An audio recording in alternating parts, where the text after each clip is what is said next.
The night sky over Earth was calm, filled with countless stars twinkling in the darkness. In a remote station hidden deep within the mountains, the United Earth Deep Space Listening Array, UADLA, hummed with activity. It was one of humanity's most advanced observatories, constantly scanning the galaxy for signals, some natural, some artificial. Dr. Ethan Carter, the lead scientist on duty, sipped his cold coffee as he watched rows of data scroll across his monitor. It had been another quiet night. Space was vast, and though humanity had begun expanding into it, true contact with intelligent alien life was still rare. There had been minor encounters, traders, explorers, and even a few hostile skirmishes. But nothing on the scale of war. Then it happened. A soft beep echoed in the control room. A new signal had appeared on the scanners. At first, Ethan assumed it was just another random burst of cosmic radiation. But as he looked closer, he froze. This was no ordinary signal. It had structure. It had purpose. He quickly called his assistant, Maya Lin, over to his workstation. Maya, look at this. This is not natural. Maya peered at the screen. The signal repeated itself in precise intervals, forming a distinct pattern. It was encrypted, but even without translation, one thing was clear: it was a message. Ethan's fingers flew across the keyboard, sending the data to Earth's top military and intelligence agencies. Within minutes, the UADLA was in full lockdown. The signal was analyzed by the best AI decryption programs available. As the data unraveled, the room fell silent. The message was not meant for humans. It was an invasion order. The transmission had been sent by a powerful empire known as the HFY Dominion, a ruthless alien civilization that controlled hundreds of star systems. According to the decoded text, the message was meant for their fleet commanders already moving toward Earth's colonies. The HFY had declared humanity a threat, and now they were coming to conquer. Ethan's heart pounded. He turned to Maya. We have to warn the government. Now. Within an hour, the highest-ranking officials in the solar system were gathered in a secure war room, reviewing the intercepted signal. President Helena Vasquez, the leader of Earth's Interstellar Alliance, stood at the head of the table, her face pale but determined. Admiral James Torin, the supreme commander of the UEDF, clenched his jaw as he read the message aloud. The human species is to be neutralized. Any survivors will be used as labor or genetic material. Resistance is expected but irrelevant. Silence filled the room. The message wasn't just an attack order, it was a declaration of extermination. We've had small conflicts before, General Marcus Lee said, his voice heavy. But this is different. This is a full-scale invasion. How long do we have? President Vasquez asked. The intelligence officer, Colonel Anaya Patel, took a deep breath before answering. If this signal just reached us, then their fleet is already on its way. Best estimate, less than a month before the first wave reaches our outer colonies. Maybe even sooner. A wave of tension spread through the room. Humanity had come far, colonizing Mars, Europa, and Titan, building space stations and asteroid mining operations. But the UEDF had never faced a war on this scale. We cannot afford to wait, Admiral Torin said. We need to prepare a defense now. There's something else, Maya Line interrupted, her voice coming through a live feed from the listening station. We believe this signal was deliberately leaked to us. Someone inside the HFY Dominion wanted us to hear it. The room erupted in whispers. A rebel faction? General Lee asked. We don't know yet, Maya said. But the transmission had markers indicating it wasn't sent through their usual military channels. Someone risked their life to warn us. President Vasquez straightened. Then we can't waste this chance. Begin full mobilization. Alert every colony, every station. We are not going down without a fight. Admiral Torin saluted. Yes, ma'am. If they want a war, we'll give them one. As the meeting ended, across Earth and its colonies, alarms sounded. Warships were readied, soldiers armed, and defenses reinforced. Humanity had been given a warning, a chance to fight back before the storm arrived. And when the HFY came, they would learn a hard truth. humanity never surrendered. The burning ruins of Mars still smoldered as the news spread across the solar system. Humanity had survived the first strike. But survival was not enough. The Exalzor Dominion had come once, and they would come again. This time, Earth would not wait for them. In the heart of Earth's military command center, deep beneath Geneva, the air was thick with tension. The most powerful leaders of the United Earth Defense Force, UEDF, gathered around a holographic map of the solar system. President Helena Vasquez stood at the head of the room, her voice sharp and unwavering. "The Exalzor thought they could break us," she said, her gaze sweeping over the assembled generals and admirals. "They were wrong. Now we strike back." Admiral James Torrin, the supreme commander of the UADF, stepped forward. "Madam President, I propose full activation of Directive 17, total military mobilization. Every shipyard, every weapons lab, every soldier. We bring everything we have." The room fell silent. Directive 17 was the most extreme measure in Earth's history. It meant transforming the entire planet and every colony into a war machine. No more waiting. No more hesitation. President Vasquez nodded firmly. "Approved. Make it happen." Across Earth and its colonies, the sleeping giant awoke. In the shipyards of Luna, massive space docks roared to life. Hundreds of new Titan-class battlecruisers entered emergency construction. On Mars, despite the destruction, surviving factories switched to producing advanced railguns, plasma cannons, and next-generation starfighters. Even the asteroid belt, normally a quiet region of miners and traders, was transformed. Hidden military stations powered up Project Revenant, a secret weapons initiative designed for a war no one wanted but everyone feared. In a classified research base on Titan, Dr. Aisha Rahman stood before a towering black warship. It was sleek, dangerous, and unlike anything humanity had ever built. This was the Nemesis, the first human ship equipped with a quantum phase drive faster than any known Exalzor vessel. Dr. Rothman spoke quietly into her communicator. "The Nemesis is ready for deployment. When the Exalzor come again, we'll be waiting." Back on Earth, the UEDF began recruiting on a scale never seen before. Millions of volunteers poured into training camps. Engineers, scientists, and ordinary citizens all stepped forward. No one had forgotten Mars.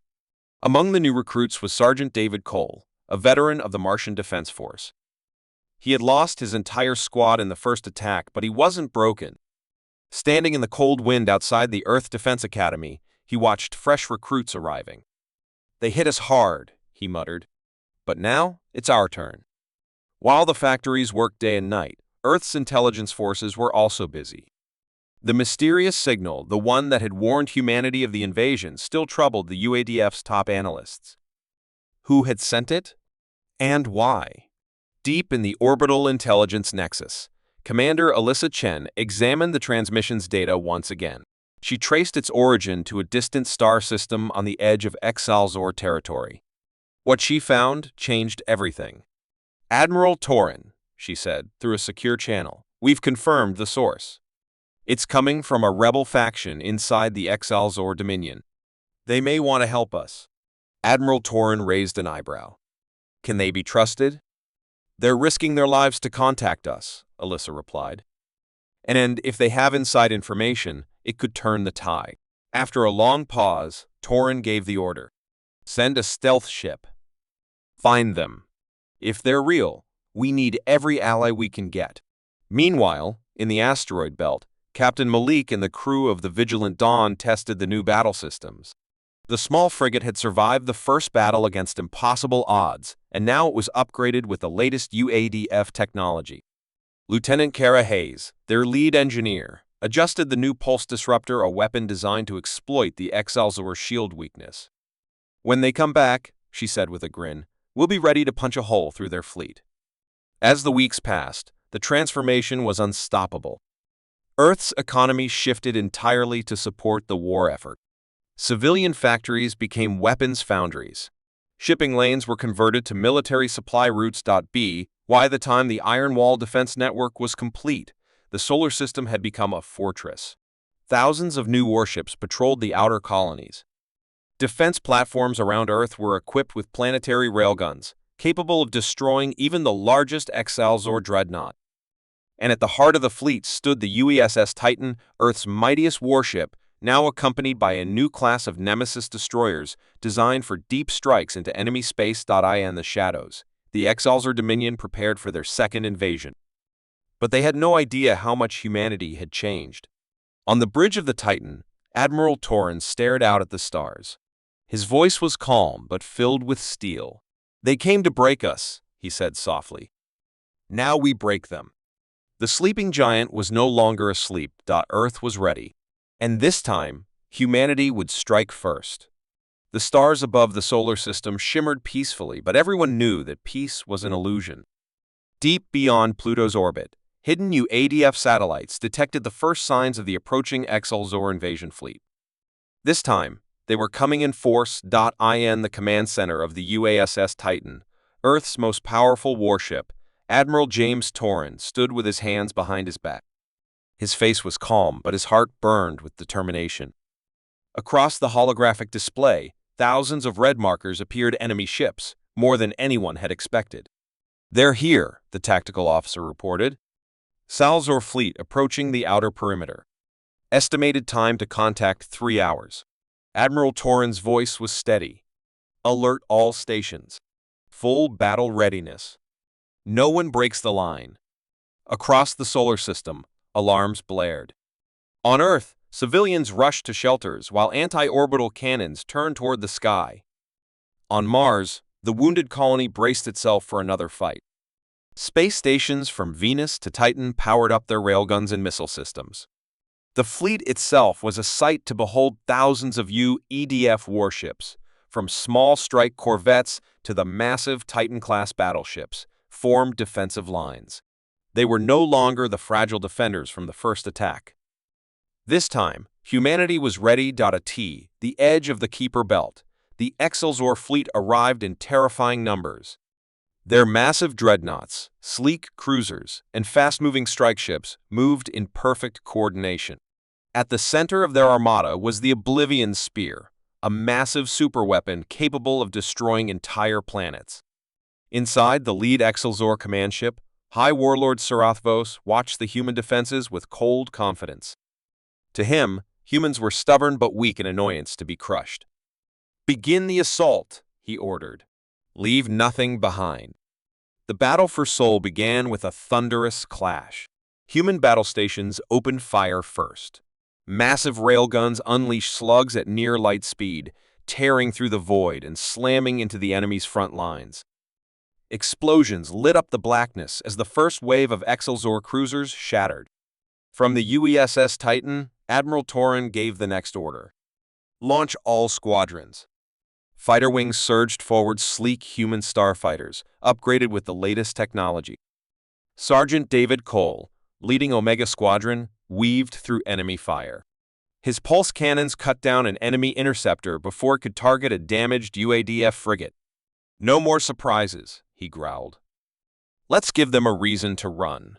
Despite the UADF's fierce defense, the Excelsior pressed forward. Their dreadnoughts, protected by advanced energy shields, pushed deeper toward Mars and Earth. For every enemy ship destroyed, 2 more seemed to take its place. In the chaos, Captain Malik and the Vigilant Dawn slipped through the enemy's formation. Their mission was critical: disable the Oblivion Spear before it could fire. "Target their shield generator," Lieutenant Kara Hayes said, her fingers flying across the controls. "We hit them at the right moment, and they're done." The small frigate dodged enemy fire, then unleashed a powerful pulse disruptor.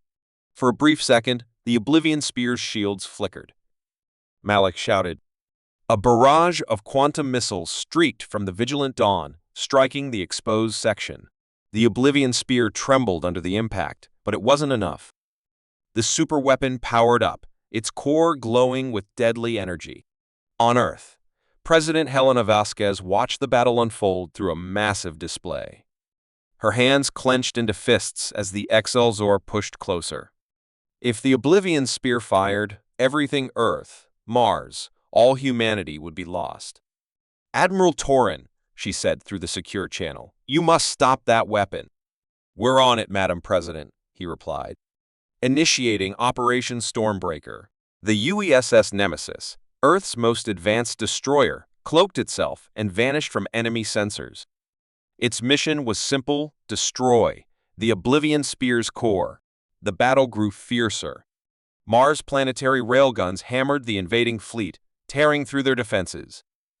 Earth's orbital stations unleashed waves of missiles, while UEDF warships fought with unmatched fury. Aboard the Nemesis, Commander Alyssa Chen led the strike team as they infiltrated the Exalzor superweapon. Moving through alien corridors, her team planted quantum charges near the energy core. "Charges set," Alyssa said quietly. Detonating in 5, 4, 3, the Oblivion Spear shuddered as the explosions tore through its core. The massive weapon began to collapse, glowing brighter as its systems failed.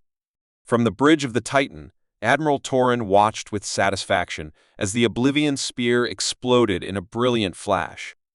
Without their superweapon, the Exalzor's momentum faltered. "Press the attack," he commanded. Human ships surged forward, overwhelming the remaining Exalzor vessels. The enemy's once mighty armada broke apart, retreating toward deep space. The battle that had begun with fire and destruction ended with human victory. When the last Exalzor ship vanished from the system, a heavy silence fell over the fleet. The battle for Sol was over and humanity had won. On Earth, cheers erupted as people emerged from shelters. On Mars, survivors stood among the ruins, proud that they had held the line. Across the system, humanity knew one truth: they were no longer just defending themselves. In the command center, Admiral Torin turned to his officers. "They tried to break us," he said quietly. "But now, we take the fight to them." The sleeping giant was fully awake, and humanity was just getting started. The battle for Sol had ended in victory, but for humanity, it was only the beginning. The Exalzor had come to destroy Earth, and they had failed. Now, it was humanity's turn to strike back. The time for defense was over. Retaliation had begun. In the war room beneath UADF headquarters on Earth, a holographic map of the galaxy hovered above the table. The red markings Exalzor territory stretched across dozens of star systems. Admiral James Torin stood at the center, his face hard with resolve. "We've waited long enough," he said. "It's time to take the fight to their doorstep." President Helena Vasquez, watching from the command chair, nodded firmly. "What's our first target?" Commander Alyssa Chen, head of intelligence, stepped forward. "We've located the Exalzor's Valara system, a major supply hub. If we strike there, we cripple their logistics and weaken future attacks." Torin's lips curled into a cold smile. "Then we hit Valara with everything we've got." Across the solar system, Operation Vengeance was put into motion. Earth's shipyards worked day and night, producing Nemesis-class destroyers and Titan-class battleships. Soldiers trained harder. Engineers built faster. Humanity had transformed into a war machine, and nothing would stop them. Luna shipyards. Captain Malik and his crew aboard the Vigilant Dawn finished their final preparations. Lieutenant Kara Hayes adjusted the ship's upgraded pulse disruptor, a weapon designed to tear through Exalzor shields. "Everything ready?" Malik asked, his voice steady. Kara grinned. "We'll punch a hole through anything they throw at us." In Earth's orbit, the UESS Titan led the largest human fleet ever assembled. Hundreds of warships floated in formation, ready to strike. Admiral Torin stood on the bridge, his gaze fixed on the stars. "Today," he said, "we take back what they tried to steal: our future." As the human fleet arrived in the Valara system, the Exalzor were unprepared. Their supply stations floated peacefully above the jungle world of Valara Prime, guarded by only a few cruisers. They had not expected a human counterattack so soon. The Titan emerged from hyperspace first, its massive cannons already primed. "Fire!" Torin ordered. A barrage of railgun slugs and antimatter torpedoes tore into the nearest Alzor station, reducing it to burning wreckage. Before the enemy could react, swarms of human fighters surged forward, cutting through their defenses. Inside the Vigilant Dawn, Captain Malik and his crew slipped past the main battle. Their mission: disable the enemy's central command station. If they succeeded, the Exalzor would lose control of the entire system. Kara's fingers danced over the console. I've located their communication hub. Target locked. Take it out, Malik ordered. The ship's pulse disruptor hummed, then unleashed a bright blast of energy. The enemy's command station flickered as its systems short-circuited. Across the battlefield, Exalzor ships faltered, unable to receive orders. The human fleet pressed the advantage. Sergeant David Cole, leading Omega Squadron, weaved through enemy fire. His fighter unleashed precise bursts of plasma, tearing through Exalzor interceptors. "These guys aren't so tough when they can't talk to each other," he said, his voice fierce. Admiral Torin watched the enemy crumble. "They thought we would hide," he said. They were wrong. No one threatens humanity and gets away with it. Aboard the Exalzor flagship, panic spread. Their commanders, cut off from their forces, struggled to respond. For the first time, the once dominant empire faced an enemy who would not retreat, an enemy who fought back. Within hours, the battle was over. Human forces had destroyed the Valera supply chain, leaving the Exalzor weakened and vulnerable. What had once been an unbreakable empire now faced the reality of human retaliation. On the bridge of the Titan, the mood was grim but victorious. Torin turned to Commander Chen. "What's next?" She smiled slightly. "Our next target is Zelkor Prime, one of their core worlds. If we take it, we break their empire's spine." Torin's eyes burned with resolve.